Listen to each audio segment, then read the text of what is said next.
Hello friends, तो आज हम बात करेंगे आपके फर्स्ट यूनिट इलेक्ट्रोस्टैटिक्स के first chapter electric charge and field के बारे में। तो लेट्स कम एंड सी। तो जैसा कि आप देख रहे हैं कि आपके यूनिट का नाम है इलेक्ट्रोस्टैटिक्स। तो सबसे पहले ये जाने कि इलेक्ट्रोस्टैटिक्स क्या होता है। तो इसका हिंदी मीनिंग होता है स्थिर वैद्युतिकीय। तो स्थिर वैद्युतिकी मतलब क्या होता है? तो भौतिक विज्ञान की वह शाखा जिसके अंतर्गत हम स्थिर आवेशों के बारे में पढ़ते हैं और स्थिर आवेशों के बारे में बहुत सारे एप्लीकेशन को जानते हैं, उसको स्थिर वैद्युतिकी कहते हैं। बेसिकली ये दो वर्ड से मिलकर बना हुआ है, एक इलेक्ट्रो और दूसरा स्टैटिक्स। तो इलेक्ट्रो मतलब होता है चार्ज और स्टैटिक मतलब होता है at the rest, means at charge at the rest. तो जिस ब्रांच में हम चार्ज एट द रेस्ट के बारे में ढेर सारे इंफॉर्मेशन को जानेंगे वो इलेक्ट्रोस्टैटिक कहलाएगा। तो देखिए इसका जो फर्स्ट चैप्टर है वो है इलेक्ट्रिक चार्ज एंड फील्ड। तो इसको पढ़ने से पहले हम कुछ दो चार बातें जानेंगे जो बेसिकली बेसिक चीज है, तो उसको समझिए। एक तो होता है इलेक्ट्रीफाइड।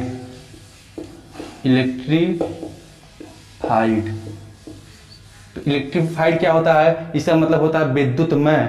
जब हम किसी दो हल्की वस्तु को रगड़कर फ्रिक्शन करा के देखते हैं कि वह किसी अन्य हल्की वस्तु को अपनी ओर आकर्षित कर रही है, तो इसको कहते हैं कि वो ऑब्जेक्ट विद्युतमय हो गया है, यानी कि वो ऑब्जेक्ट इलेक्ट्रीफाइड हो गया है।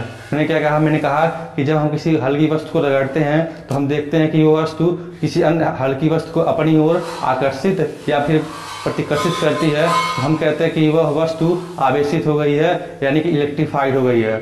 तो इसको बोलते हैं विद्युतमय। तो इसको नहीं जाना। और देखिए, और जिस कारण से वो वस्तु किसी अन्य हल्की वस्तु को अपनी आकर्षित या प्रतिकर्षित कर रही है उसको कहते हैं इलेक्ट्रिसिटी वह मूल कारण जिसकी वजह से कोई वस्तु किसी चीज को अपनी ओर आकर्षित करती है उसको बोलते हैं इलेक्ट्रिसिटी। तो हमने दो चीज जाना, इलेक्ट्रीफाइड एंड इलेक्ट्रिसिटी। अब हम जानेंगे चार्ज क्या है। चार्ज मतलब होता है आवेश। देखिए, वह मूल कारण जिसकी वजह से कोई हल्की वस्तु अपने समान किसी अन्य हल्की वस्तु को अपनी ओर आकर्षित या प्रतिकर्षित, अट्रैक्ट या फिर रिपेल तो करती है, तो उसको बोलते हैं चार्ज। ये आपका चार्ज है, आवेश है। यानी कि हमने क्या जाना कि वह मूल कारण, वह फंडामेंटल काज जिसकी वजह से कोई हल्की वस्तु किसी अन्य हल्की वस्तु जो परिणाम में उसके मैग्नीट्यूड में उसके बराबर हो अपनी ओर आकर्षित या प्रतिकर्षित करती है, तो उसको चार्ज कहते हैं। ये तो आपकी हो गई चार्ज। अब ये चार्ज है तो ये चार्ज कई प्रकार के होते हैं। जैसे ये चार्ज हो, देखिए चार्ज दो प्रकार के होते हैं, एक पॉजिटिव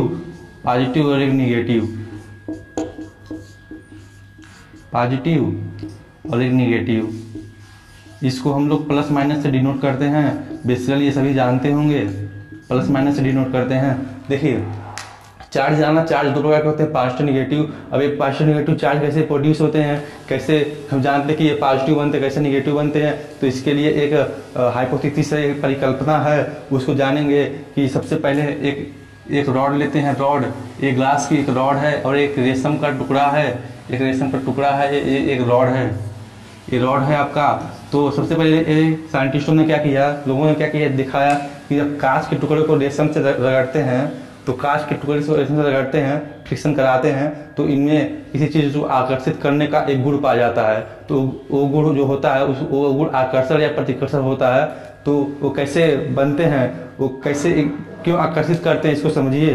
तो जब हम इसको लगाते हैं तो इसमें से कुछ इसके अणु में से कुछ इलेक्ट्रॉन निकल के, ऐसे मान लीजिए इसको फिक्शन कराया तो इसमें से कुछ इलेक्ट्रॉन निकल के इसमें चले गए, इस रेशम में चले गए, इलेक्ट्रॉन रेशम में चले गए।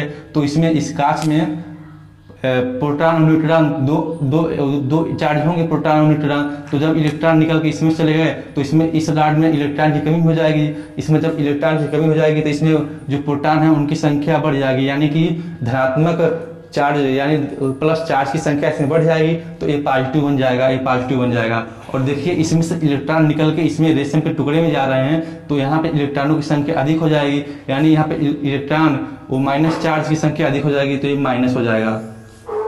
वही चीज इसके रिवर्स में भी हो सकता है कि इसमें से इलेक्ट्रॉन निकल के इसमें आ रहे हों, ऐसे इलेक्ट्रॉन निकल के इसमें आएंगे तो इलेक्ट्रॉन की संख्या इसमें कभी इलेक्ट्रॉन की संख्या कमी होगी, यानी कि इसमें प्लस चार्ज बढ़ जाएगा, तो यहाँ पे प्लस चार्ज हो जाएगा। और इलेक्ट्रॉन जब इधर आएगा निकल के इधर आएगा तो यहाँ पे इलेक्ट्रॉनों की संख्या अधिक होगी रॉड में, तो यहाँ पे माइनस चार्ज हो जाएगा।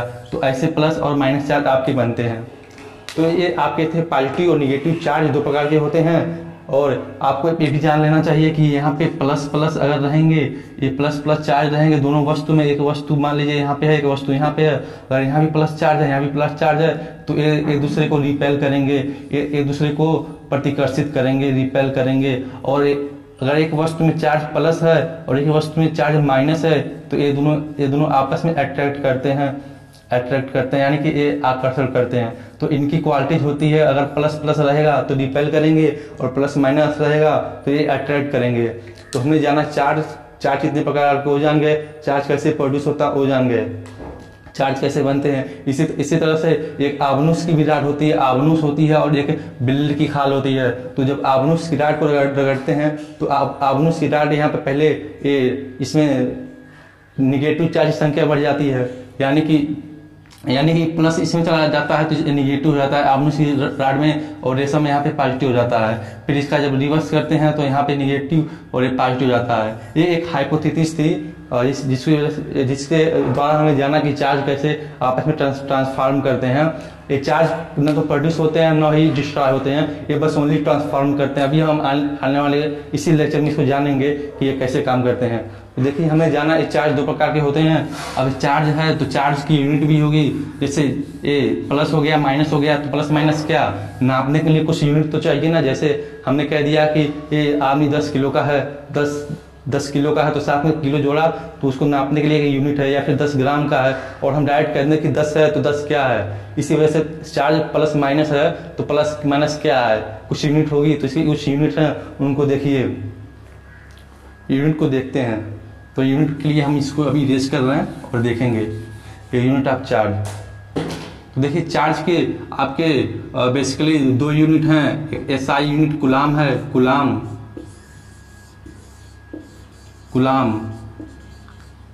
कूलाम, और एक आपका सीजीएस में एक यूनिट है आपका ईएसयू यूनिट, जिसको यूएससी बोलते हैं, ईएसयू इलेक्ट्रोस्टैटिक यूनिट, ईएसयू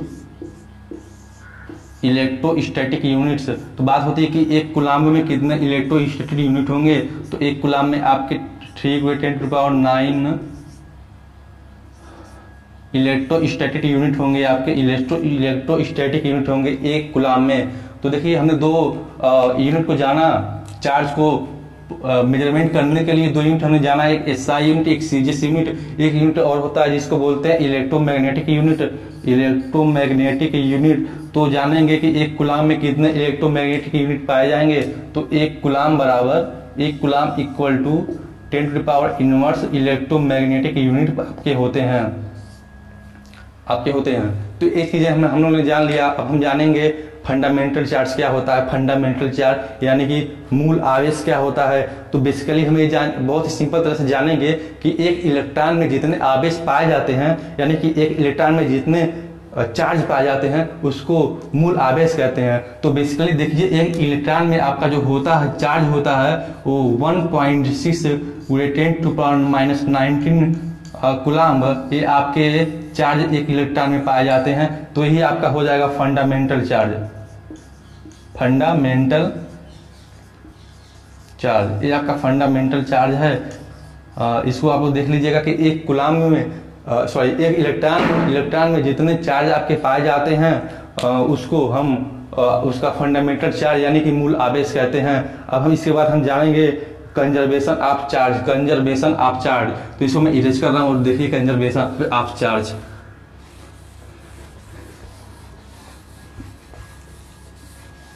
देखिए आपको ये लेक्चर बहुत ही सिंपल लैंग्वेज में बताया जा रहा है, तो इसको आप लोग देखेंगे तो आपको सारी चीजें समझ में आ जाएंगी। तो देखिए कंजर्वेशन ऑफ चार्ज,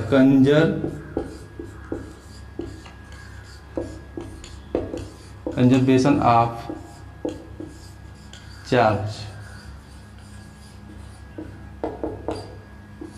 देखिए इसका मतलब होता है आवेश का संरक्षण का मतलब होता है कि सुरक्षा करना। वो चीज़ें बदलती नहीं है। तो इसका बेसिकली आप लोग को इस तरह से समझिए कि आवेश को ना तो प्रोड्यूस किया जा सकता है, ना ही डिस्ट्रॉय किया जा सकता है। इसी को बोलते हैं आवेश का संरक्षण। यानी मैंने क्या कहा, मैंने कहा कि आवेश ना तो उत्पन्न होते हैं और ना ही खत्म होते हैं, बस वो ट्रांसफॉर्म होते हैं। जैसे यहाँ पे हम लोगों ने देखा कि इसको रगड़ने से पहले जो रॉड थी, एक ग्लास की रॉड थी, इसको रगड़ने से पहले इसमें कोई चार्ज नहीं था, कोई चार्ज इसमें नहीं था, और इस रेशम के टुकड़े में भी कोई चार्ज नहीं था। ये दोनों न्यूट्रलाइज थे, विद्युत उदासीन थे, इसमें कोई चार्ज ही नहीं था।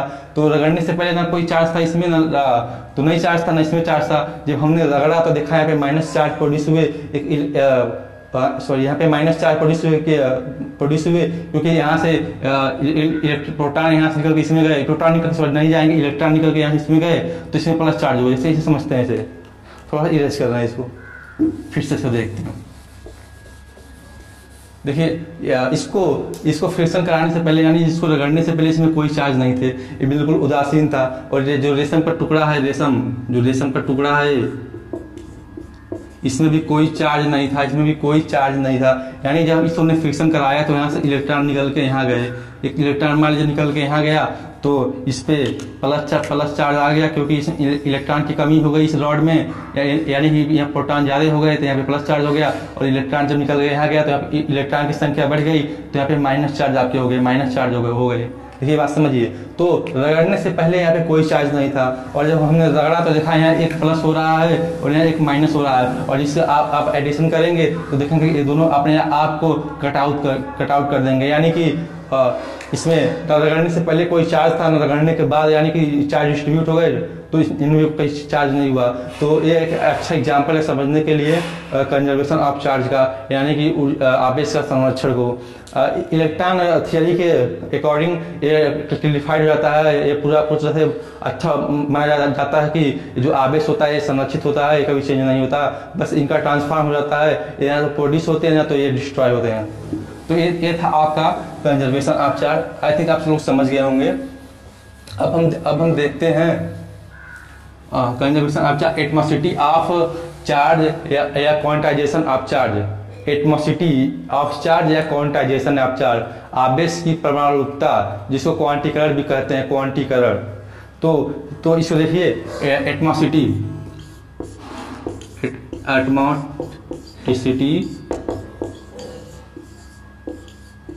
Of charge, atomicity of charge, इसको आप क्वांटाइजेशन भी बोलते हैं, क्वांटाइजेशन कहते हैं। इसका मतलब होता है एटमॉसिटी में होता है परमाणुकता, आवेश की परमाणुकता या फिर क्वांटीकरण। तो देखिए इसका बेसिकली इसको क्या कहते हैं, इसका मतलब क्या होता है कि किसी वस्तु पे जो आवेश होता है, इस पे जो आवेश था, इस रॉड पे जो आवेश पॉजिटिव बना था या निगेटिव बना था, जो रॉड था एक ग्लास का, तो इस पे जो चार्ज बने थे, चार्ज एक इलेक्ट्रॉन बना था या दो इलेक्ट्रॉन, ऐसे इलेक्ट्रॉन बना था ना, तो जो चार्ज आवेश होता है ये पूर्ण गुणज के रूप में होता है, यानी कि ये प्लस होंगे, ये होल नंबर में होंगे, पूर्ण संख्या में होंगे। यानी कि जो इलेक्ट्रॉन का ट्रांसफॉर्म होता है वह तो एक इलेक्ट्रॉन या दो इलेक्ट्रॉन या तीन इलेक्ट्रॉन या चार इलेक्ट्रॉन, ऐसे इनका ट्रांसफॉर्मेशन होता है, ऐसे ही ट्रांसफॉर्मेशन होता है। तो ये पूर्ण गुणज के रूप में होते हैं, एक दो तीन चार होंगे, तो इसको बोलते हैं एटमॉसिटी ऑफ चार्ज, यानी कि आवेश की परमाणुकता, यानी कि क्वांटीकरण।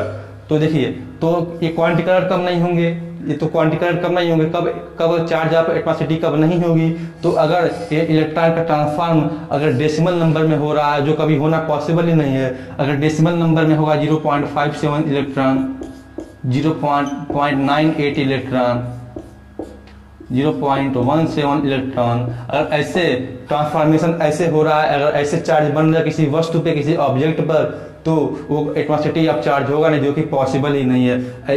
ये होता ही नहीं है, तो इलेक्ट्रॉन का जो ट्रांसफॉर्मेशन होता है, जो इलेक्ट्रॉन बनते हैं वो पूर्ण नंबर, होल नंबर में बनते हैं, पूर्ण गुणज में बनते हैं। इसको बोलते हैं एटमॉसिटी ऑफ चार्ज, यानी क्वांटाइजेशन यानी क्वांटीकरण। तो ये सब चीजें बेसिक थी जिसको हम लोगों ने देखा, जाना, समझा। तो अब हम बात करेंगे इस चैप्टर के जो बहुत ही इम्पोर्टेंट टॉपिक है, कह सकते हैं, जो एग्जाम में अक्सर पूछे जाते हैं, जिसपे क्वेश्चन आते हैं। वो बहुत ही इम्पोर्टेंट क्वेश्चन है, उसको देखेंगे, समझेंगे, उसको जानेंगे। देखिए, एक एक साइंटिस्ट थे गुलाम सर या गुलाम सर थे, तो उन्होंने बताया कि दो बिंदु आवेश, तो ये बिंदु आवेश क्या होता है, ये आवेश बहुत छोटे होते हैं। सर ने क्या कहा कि दो बिंदु आवेश स्थिर आवेश, दो स्थिर बिंदु आवेश जिनके बीच की दूरी r हो, तो उनके बीच लगने वाला फोर्स यानी उनके बीच लगने वाला बल। अब जैसे दो बिंदु आवेश रहेंगे, ऐसे दो बिंदु आवेश से चार्ज हैं, ठीक है, चार्ज ऐसे हैं, तो इनके बीच लगने वाला बल, जो बल होगा, इनके बीच में जो बल लगेगा, बल F लगेगा, वो इनके द्वारा जो वस्तु जो आवेश हैं, इन आवेश की मात्रा के गुणनफल के समानुपाती इनवर्सली होता है, और इनके द्वारा बीच की दूरी के व्युत्क्रमानुपाती होता है। यानी कि सर ने क्या कहा, सर ने कहा कि अगर दो छोटे साइज में छोटे बिंदु आवेश हों, स्थिर बिंदु आवेश हैं, तो इनके द्वारा लगाया गया बल, वो बल कैसा होगा, वो बल या तो आकर्षण बल होगा या प्रतिकर्षण बल होगा। यानी कि ये बल या तो अट्रैक्ट करेंगे, आपस में ऐसे आकर्षण करेंगे, या फिर रिपेल करेंगे, यानी दूर जाएंगे। तो इस इलेक्ट्रिसिटी में दो ही बल काम करता है, एक अट्रैक्ट या फिर एक रिपेल फोर्स।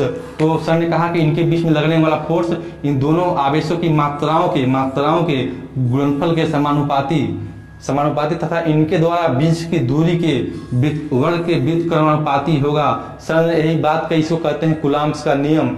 तो देखिए, और जो बल लगता है वो इन्हीं एक्सिस पे, जो सीधी एक्सिस है, इसी के अनुदिश होता है। यानी कि जो अट्रैक्ट फोर्स यानी कि जो आकर्षक बल या प्रतिकर्षण बल काम करेगा, वो इसी सीधी रेखा में काम करेगा। वो बल न तो इधर जाएगा न तो इधर जाएगा, यानी कि ये फोर्स जो काम करेंगे वो रिपेल करके यानी प्रतिकर्षण करके न तो इधर जाएंगे न तो इधर आएंगे, और न ही आकर्षण से ये ऐसे आएंगे, यहाँ से यहाँ आएंगे, ऐसे न आएंगे, ये ऐसे आपस में आके जुटेंगे नहीं, या फिर दूर नहीं जाएंगे, ऐसे दूर नहीं जाएंगे। ये बस एक सीधी रेखा में काम करते हैं, सीधी रेखा में अट्रैक्ट करेंगे और सीधी रेखा में रिपेल करेंगे।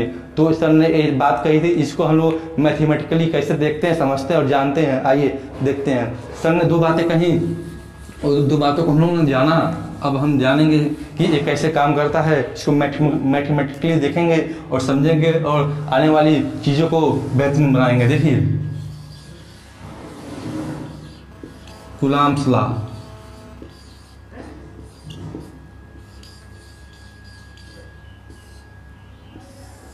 सर ने दो बातें कही, और दो बातें क्या कही कि दो स्थिर बिंदु आवेश जिनके बीच की दूरी r हो, तो उनके बीच में लगने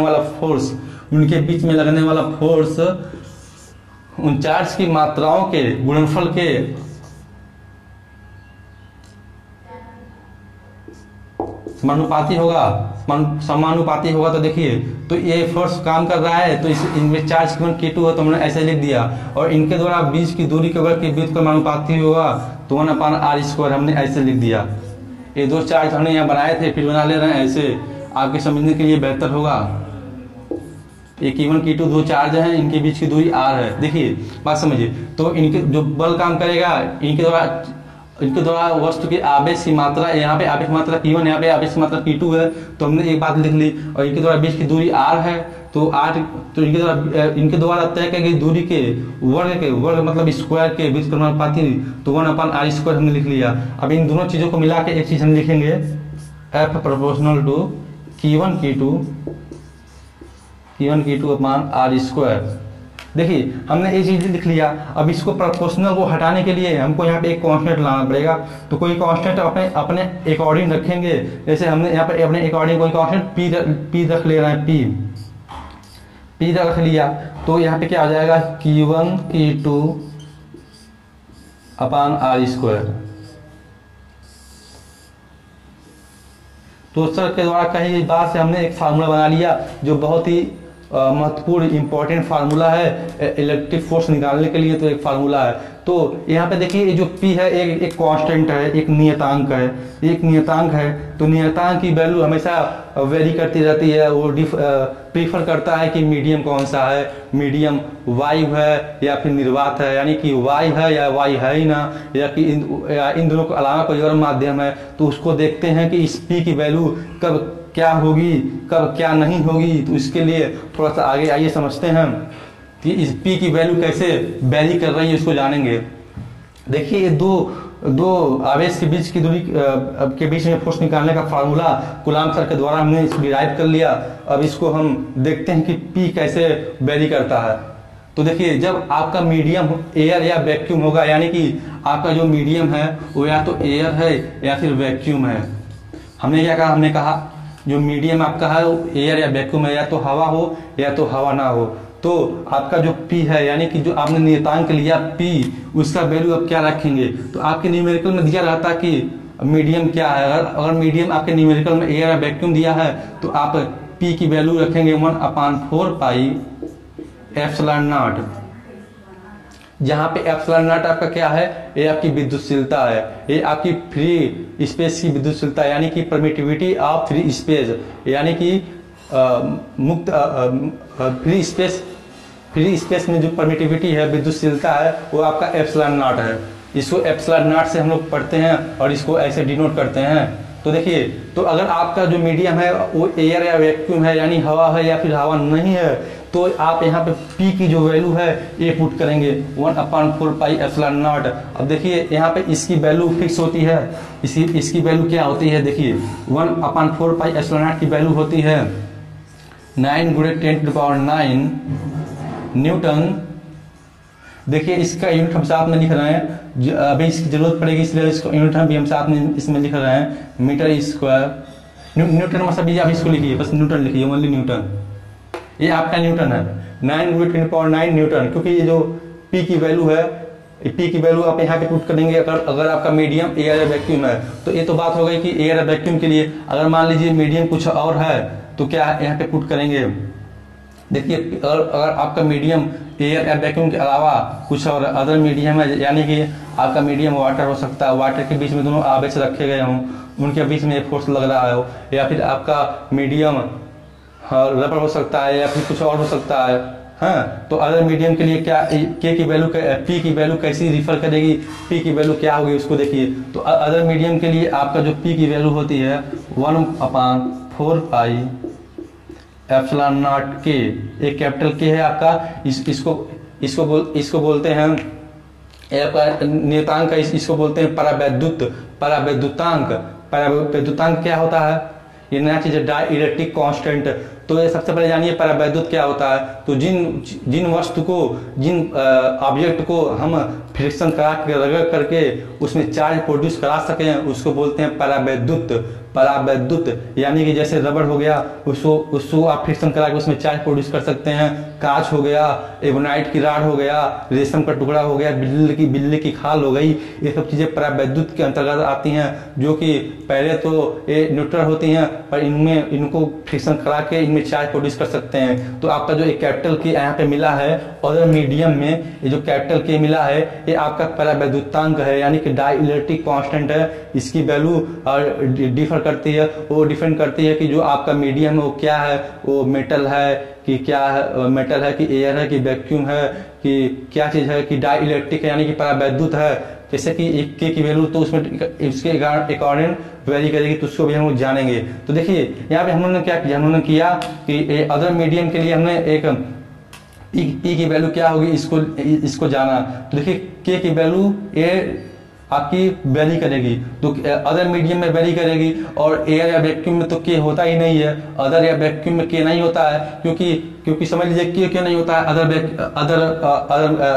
एयर या वैक्यूम मीडियम में, हवा या निर्वात मीडियम में यहाँ पे K नहीं होता है, क्योंकि हवा या निर्वात के लिए जो K की वैल्यू होती है, जो कैपिटल K की वैल्यू होती है, ये अप्रॉक्स 1 होती है, इसलिए यहाँ पे K नहीं लिखा गया है, और यहाँ पे अदर मीडियम में यहाँ पे K लिखा गया है।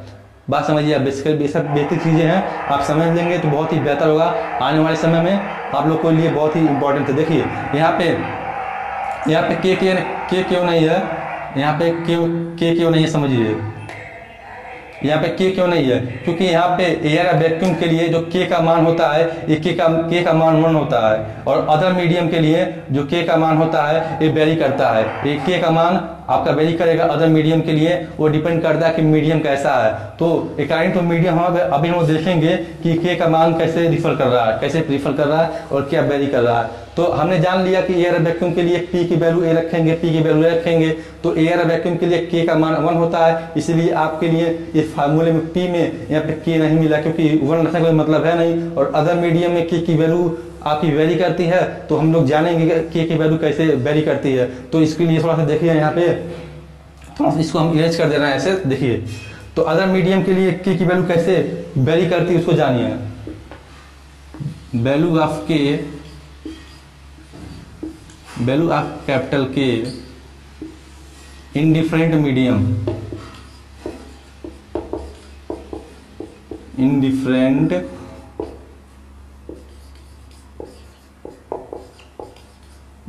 मीडियम। देखिए अलग अलग मीडियम में के की वैल्यू अलग अलग होती है, हमने आपको बता दिया। तो के की वैल्यू आपको न्यूमेरिकल में क्या करना रहेगा, बेसिकली समझिए। आपको न्यूमेरिकल में बस के की वैल्यू और मीडियम, जैसे मान लीजिए मीडियम डाई इलेक्ट्रिक है, परावैद्युत है, या मीडियम धातु है, या मीडियम ग्लास है, या मीडियम कुछ और है, तो बस के की वैल्यू आपको रख देनी है। और अगर आपका मीडियम हवा या निर्वात है तो आपका के की वैल्यू 1 होगी, तो यहाँ पे रखने कोई मतलब है नहीं। और इस पी को आप वहाँ फार्मूले में रख देंगे वहाँ पे, तो आपका जो न्यूमेरिकल है वो सॉल्व हो जाएगा। तो देखिए, तो वैल्यू आपके इन डिफरेंट मीडियम में हम लोग समझ रहे हैं। तो अगर आपका जो मीडियम है पहला, अगर डाई इलेक्ट्रिक है, डाई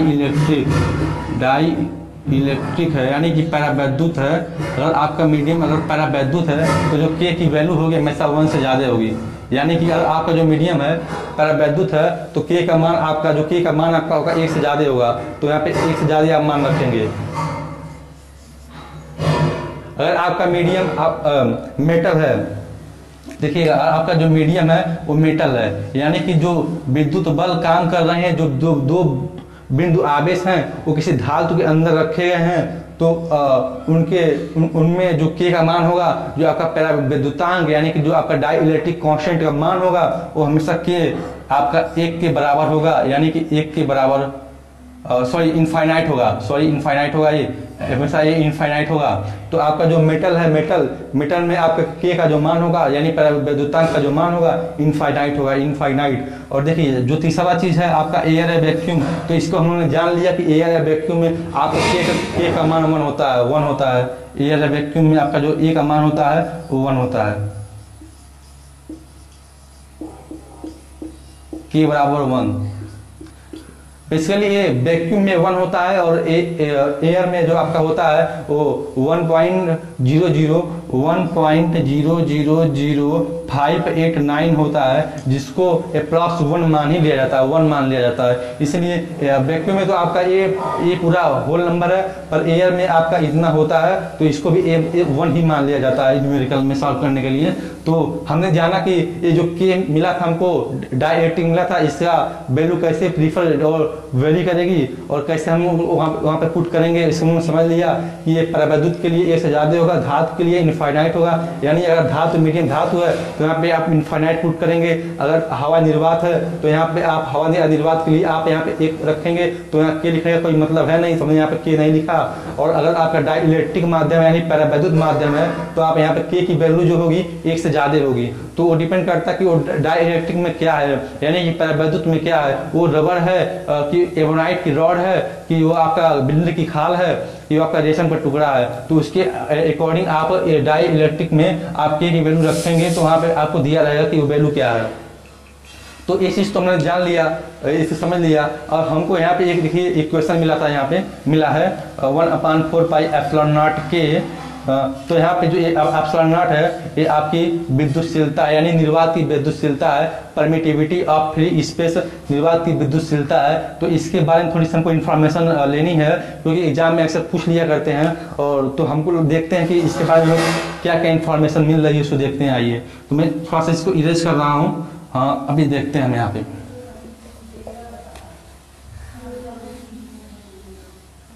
इसको भी इरेज कर देना, थोड़ी सी हमको जो जगह की जरूरत पड़ेगी स्पेस की। तो देखिए,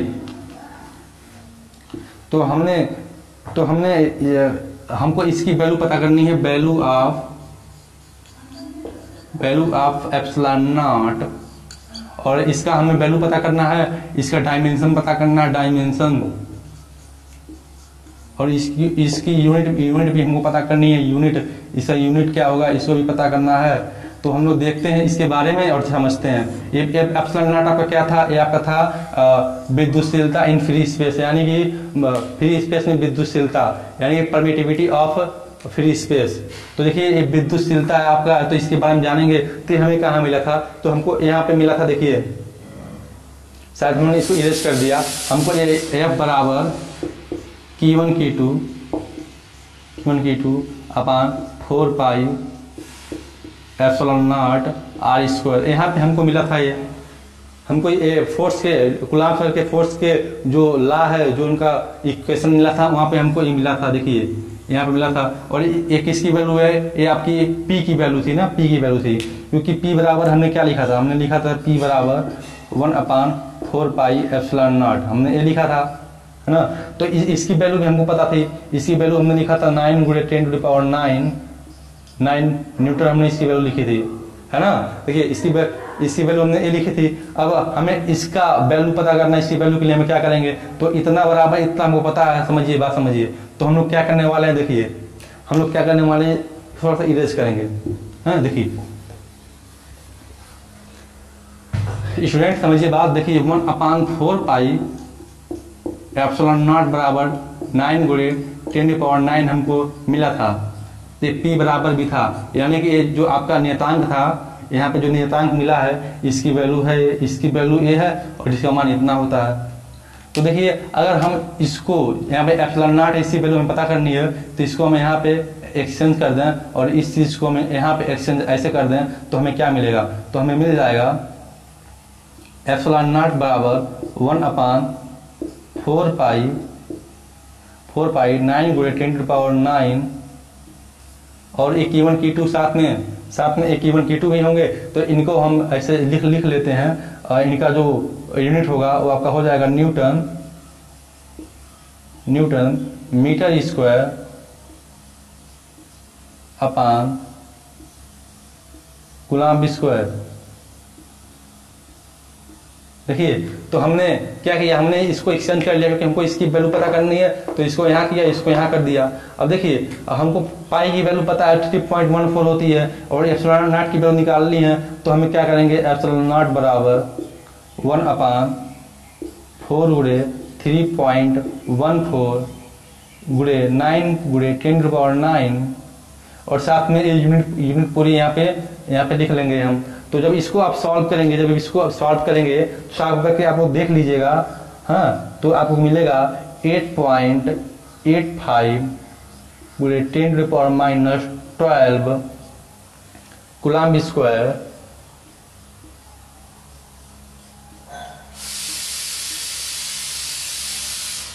अपान न्यूटन मीटर स्क्वायर। तो एक फार्मूला मिला, एक वैल्यू हमको मिल गई एप्सिलॉन नॉट की।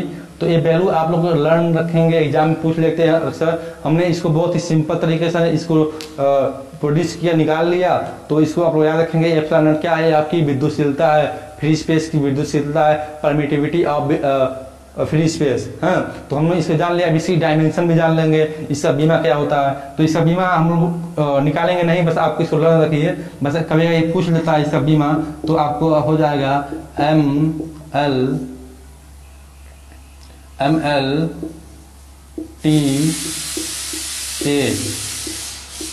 तो ये इसका डायमेंशन है, इसको आप लोग याद रखेंगे। एग्जाम में ये पूछ लेता है, इसी एप्सिलॉन नॉट की ये डायमेंशन है, तो इसको आप लोग लर्न रखेंगे। तो देखिए इतनी सारी चीजें हम लोगों ने जानी इसके बारे में।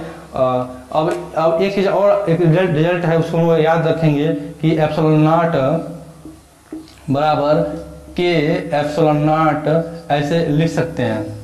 देखिए एक रिजल्ट है, एप्सिलॉन बराबर K × एप्सिलॉन नॉट, जहाँ पे एप्सिलॉन क्या है? एप्सिलॉन यहाँ पे आपकी निरपेक्ष की विद्युतशीलता है, और यहाँ पे आपकी फ्री स्पेस की विद्युतशीलता है। तो अगर हम चाहें तो यहाँ पे एप्सिलॉन नॉट के जो हमको मिला था, एप्सिलॉन नॉट के वो अदर मीडियम के लिए, तो एप्सिलॉन नॉट के को आप एप्सिलॉन से आप एक्सचेंज कर सकते हैं। अगर क्वेश्चन न्यूमेरिकल में ये आपके काम आ सकता है कि अगर आप वहाँ पे निरपेक्ष की विद्युतशीलता दे दी गई है, फ्री स्पेस की विद्युतशीलता नहीं दी गई है, ए दे दी गई है, तो आप इससे इसको प्रोड्यूस एक्सचेंज कर सकते हैं। तो आपका एक रिजल्ट है, इसको आप लोग लर्न रखेंगे।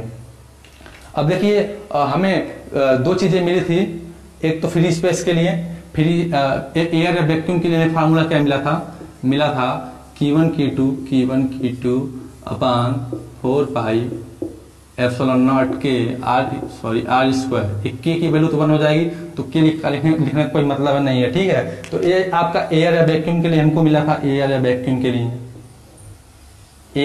के लिए था। और एक फार्मूला हमको और मिला था जो F बराबर Q1 Q2 upon 4 pi epsilon not के आर स्क्वायर। तो ये आपका था अदर मीडियम के लिए। अदर मीडियम के लिए अगर मीडियम चेंज होता है तो के की वैल्यू आपको बस देखिए इनमें डिफरेंस क्या है। डिफरेंस है कि यहाँ पर के नहीं है, क्योंकि यहाँ पे एयर वैक्यूम के लिए के की वैल्यू 1 होती है और यहाँ पे के की वैल्यू आपकी वेरी करेगी। तो ये आपका अदर मीडियम के लिए था। तो अगर हम देखें फोर्स को, मान लीजिए जो एयर या वैक्यूम था और इसको हम एफएम से डिनोट करें और ये अदर मीडियम के लिए इसको आप एफई से डिनोट करें, इसको एफएम से डिनोट करें, इसको एफई से डिनोट करें, तो हमें एक अच्छा रिजल्ट क्या मिल जाएगा। हमें जो रिजल्ट मिलेगा देखिए, और हम एफएम अपान एफई डिवाइड कर दें यहाँ एयर या वैक्यूम के फोर्स को अदर मीडियम के फोर्स से अगर डिवाइड कर दें, अदर मीडियम में या वैक्यूम में, तो हमें एक बहुत अच्छा रिजल्ट मिल जाएगा। वो रिजल्ट देखिए और समझिए वो रिजल्ट क्या होगा। देखिए Q1 Q2 तो आपस में कैंसिल आउट हो जाएंगे, ये 4 पाई एप्सिलॉन नॉट भी आपस में कैंसिल आउट हो जाएंगे, आर स्क्वायर से आर स्क्वायर कैंसिल आउट हो जाएंगे। बस बचेगा क्या, बस बचेगा 1 अपान के, है 1 अपान के, ये आपका बच गया है ना फ्रेंड्स। स्टूडेंट इससे ध्यान देंगे, ये बहुत ही अच्छा रिजल्ट है। F1 upon F equal to 1 upon K, यानी कि आप इसको ऐसे भी लिख सकते हैं कि Fm बराबर Fe अपान के। समझिए इसको, देखिए इसको हमने ऐसे लिख लिया Fm बराबर Fe अपान के, जहां पे Fm क्या है आपका हवा या निर्वात में, यानी कि एयर या वैक्यूम में आपका फोर्स था, और जो Fe था आपका अदर मीडियम में फोर्स था। तो इससे हमें क्या कंक्लूजन मिल रहा है, हमको एक कंक्लूजन मिल रहा है कि हवा या निर्वात में दो स्थिर बिंदु आवेश से बीच काम करने वाला फोर्स अदर मीडियम में उसी अनुपात में आवेश की मात्रा वही हो, तो अदर मीडियम में अगर वही फोर्स काम कर रहा है, तो फ्री स्पेस या वैक्यूम में काम करने वाला फोर्स ज्यादा होगा। देखिए ज्यादा होगा ना, क्योंकि Fe अपान के है, परावैद्युतांक है, तो अदर मीडियम में परावैद्युतांक का मान प्रीफर करता है, वेरी करता है।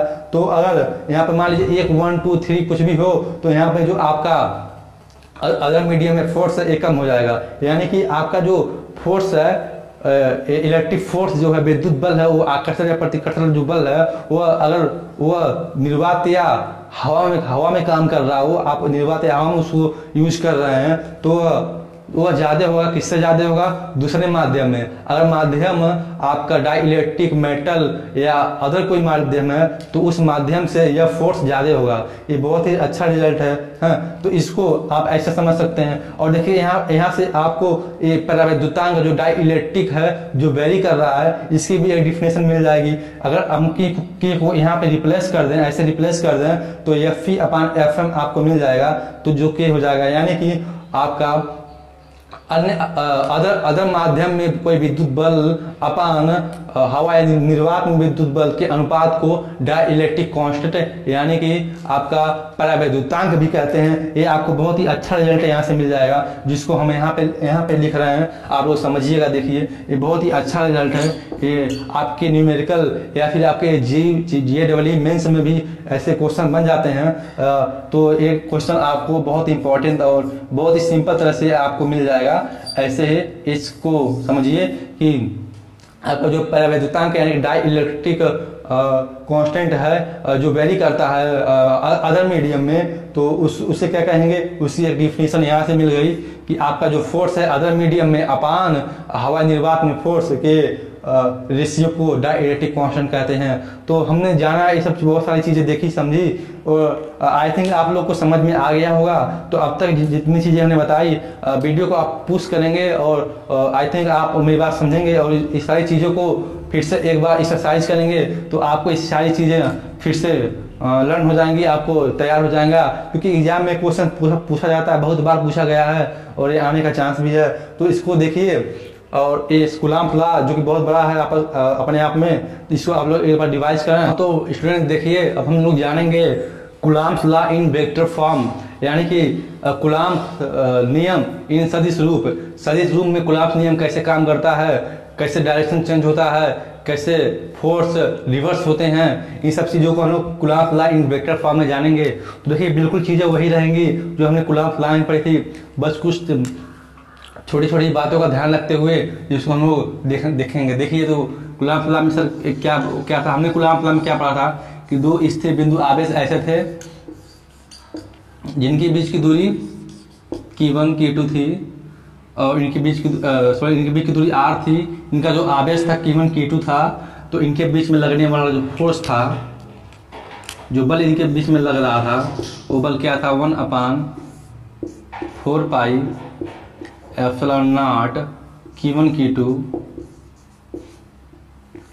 R square. देखिए यहाँ पे हम इसको एयर या वैक्यूम या फिर एयर हवा या निर्वात के लिए इसको बल को मान रहे हैं। तो हमने यहाँ पे के की वैल्यू नहीं रखा है, क्योंकि आपको पता है कि हवा या निर्वात के लिए के की जो वैल्यू होती है वो 1 होती है। इसलिए हमने यहाँ पे कोई नियतांक के नहीं रखा, यानी सॉरी कोई डाई इलेक्ट्रिक यानी परावैद्युतांक डाई इलेक्ट्रिक कांस्टेंट हमने यहाँ पे नहीं रखा है, क्योंकि हवा या निर्वात के लिए जो के की वैल्यू होती है ये 1 होती है। इसे हम अभी जाना है कुछ देर पहले, इसलिए हम यहाँ पे के की वैल्यू नहीं रखेंगे। तो देखिए हम और इस वस्तु को ए मान लें, इस वस्तु को ए मान लें, इस वस्तु को बी मान लें। ये जो यहाँ पे वस्तु रखा गया है जिन पे आवेश Q1 और Q2 है, तो ए द्वारा बी पे लगाया गया फोर्स, ए वस्तु द्वारा बी वस्तु पे लगाया गया फोर्स क्या होगा उसको देखिए। ये तो आपका कूलम्ब लॉ था, तो ए के द्वारा बी पे लगाया गया फोर्स, ए द्वारा देखिए ए द्वारा बी पे लग रहा है फोर्स, तो फोर्स इस पे बी पे लग रहा है ना, तो बी पे चार्ज कितना है 2 है, Q2 है ना, तो यहाँ पे 2 रखेंगे। ए द्वारा बी पे लगाया गया फोर्स, तो ए द्वारा बी पे लग रहा है, बी आपका दूसरा है, तो 2 पे लगाया द्वारा जिस पे बल लगेगा उसको पहले लिखेंगे और जिससे द्वारा बल लगाया जाएगा उसको बाद में लिखेंगे। देखिए एक के द्वारा 2 पे बल लग रहा है, तो 2 पे बल लग रहा है, जिससे बल लगेगा उसको पहले और जिससे द्वारा लगाया जाएगा उसको बाद में। तो F21 बराबर Q1 Q2 upon 4 pi epsilon not R square. और यहाँ पे हम एक यूनिट वेक्टर लिखेंगे, वो यूनिट वेक्टर क्या होगा आपका R कैप।